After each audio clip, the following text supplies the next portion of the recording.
आज लाहौर में छुट्टी का दिन था और मैं फिरोजपुर रोड पर इचरा की तरफ जा रहा था।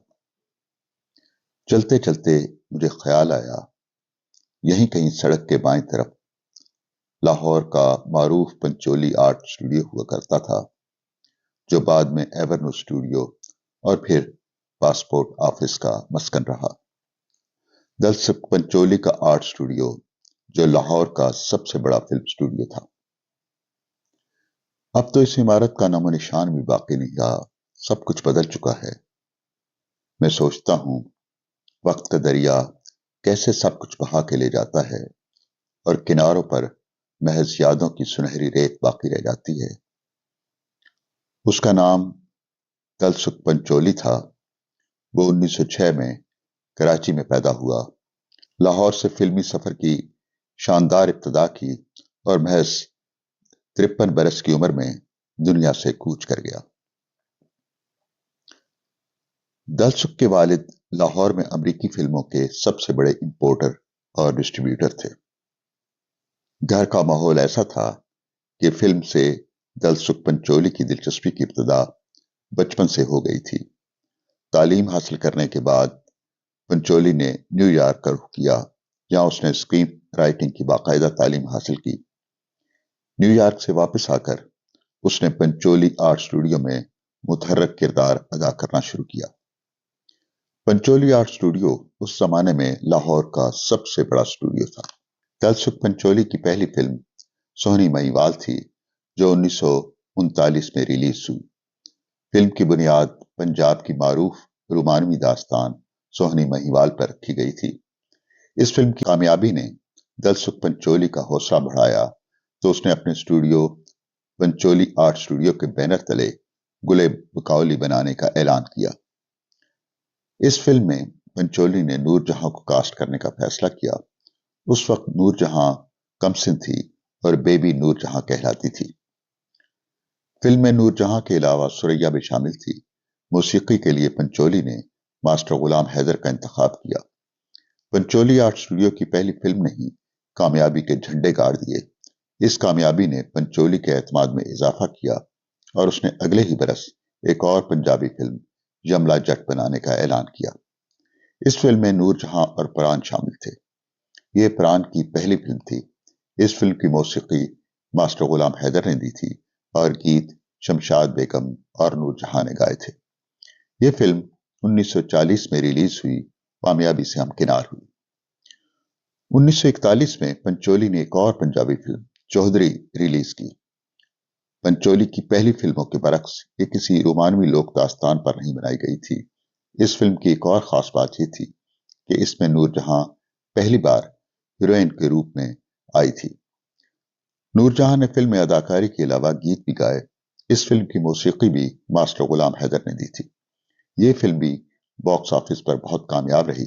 यूं दलसुख पंचोली ने पंचोली आर्ट स्टूडियो के बैनर तले गुले बकावली, यमला जट और चौधरी बनाकर कामयाब फिल्मों की हैट्रिक मुकम्मल कर ली। 3 कामयाब पंजाबी फिल्मों के बाद पंचोली ने उर्दू फिल्म खजांची बनाने का ऐलान किया। यह उसके लिए एक नया तजुर्बा था। इस फिल्म में हमेशा की तरह पंचोली ने मास्टर गुलाम हैदर को बतौर मौसीकार लिया और नई उभरती हुई गुलकारा शमशाद बेगम को मौका दिया, जिसके मधुर और मुनफरिद आवाज ने फिल्म में जान डाल दी। यह फिल्म 1941 में रिलीज हुई, जिसने कामयाबी के नए रिकॉर्ड कायम किए और पंचोली, मास्टर गुलाम हैदर, नूरजहां और नौजवान गुलकारा शमशाद के लिए कामयाबियों के नए दरवाजे खोल दिए। यही फिल्म थी जिसके बाद मास्टर गुलाम हैदर और शमशाद हिंदुस्तान की फिल्मी दुनिया में पहचाने गए। इस फिल्म की कामयाबी के बाद दलसुख पंचोली हिंदुस्तान के वसी तर फिल्मी मंजरनामे का एक अहम नाम बन गया। खजांची फिल्म के बाद दलसुख पंचोली ने पंचोली आर्ट स्टूडियो के बैनर तले 1942 में जमींदार और खानदान के नाम से 2 और फिल्में रिलीज की। जमींदार फिल्म एक अंग्रेजी नावल की कहानी पर बनाई गई थी। इस फिल्म की मौसीकी भी मास्टर गुलाम हैदर ने दी थी और दूसरे गुलकारों के अलावा शमशाद बेगम ने अपनी आवाज का जादू जगाया था। इसी बरस पंचोली आर्ट स्टूडियो की फिल्म खानदान 1942 में रिलीज हुई। इस फिल्म की डायरेक्शन के लिए शौकत हुसैन रिजवी का इंतखाब किया गया, जो इससे पहले एडिटिंग के शोबे से वाबस्ता था। फिल्म की कहानी इम्तियाज अली ताज ने लिखी थी और अदाकारों में प्राण और नूरजहां शामिल थे। फिल्म रिलीज हुई तो उसने कामयाबी के नए रिकॉर्ड कायम किए। नूरजहां की शोहरत को जैसे पर लग गए। इसके साथ ही शौकत रिजवी ने बतौर हिदायतकार पोजीशन मुस्तहकम कर ली। इसके बाद पंचोली आर्ट स्टूडियो के जेर एहतमाम पूंजी 1943 में, दासी 1944 में और शीरीं फरहाद 1945 में रिलीज हुई। मुसलसल कामयाब फिल्मों की बदौलत अब दलसक पंचोली ने अपनी फिल्मी सल्तनत को वसी करते हुए लाहौर में कुछ और सिनेमा घर खरीद लिए थे। सब कुछ मामूल के मुताबिक चल रहा था। फिर हिंदुस्तान की तकसीम का ऐलान हुआ। इसके साथ ही सरहद के दोनों तरफ फसादात शुरू हो गए। लाहौर भी फसादात की जद में आ गया। दलसुख पंचोली के लिए लाहौर छोड़ना आसान न था। इसका सारा सरमाया यहीं पर था, लेकिन हर गुजरते दिन के साथ हालात बिगड़ते जा रहे थे। आखिरकार उसे लाहौर छोड़ने का मुश्किल फैसला करना पड़ा। उसका ख्याल था कि लाहौर से ये जुदाई आर्जी है। उसने अपना स्टूडियो अपने मैनेजर के हवाले किया और खुद लाहौर से बंबई चला गया।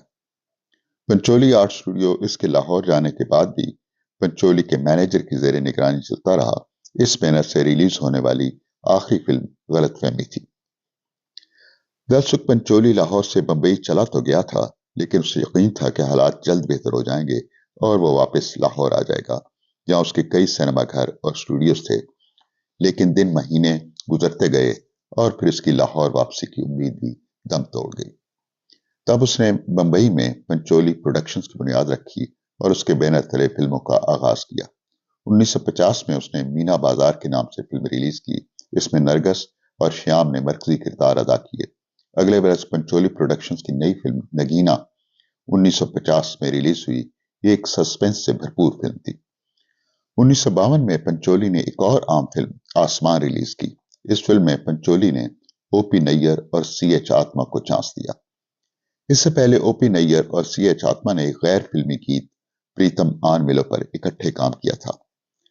फिल्म में सीएच आत्मा ने 3 गीत गाए और तीनों गीत मकबूल हुए।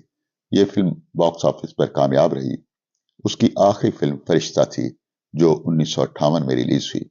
इस फिल्म में सोहराब मोदी और मीना कुमारी ने मरकजी किरदार अदा किए।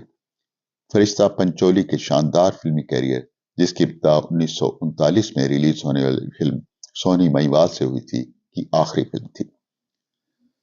दलसुख पंचोली ने जहां लाहौर को फिल्मी सरगर्मियों का मरकज बनाया और लगातार मेयारी फिल्में पेश की, वहीं बहुत से नए फनकारों को भी फिल्मी दुनिया से मुतारफ कराया। इन फनकारों में मास्टर गुलाम हैदर, नूरजहां, ओपी नैयर, शमशाद बेगम और सीएच आत्मा शामिल हैं।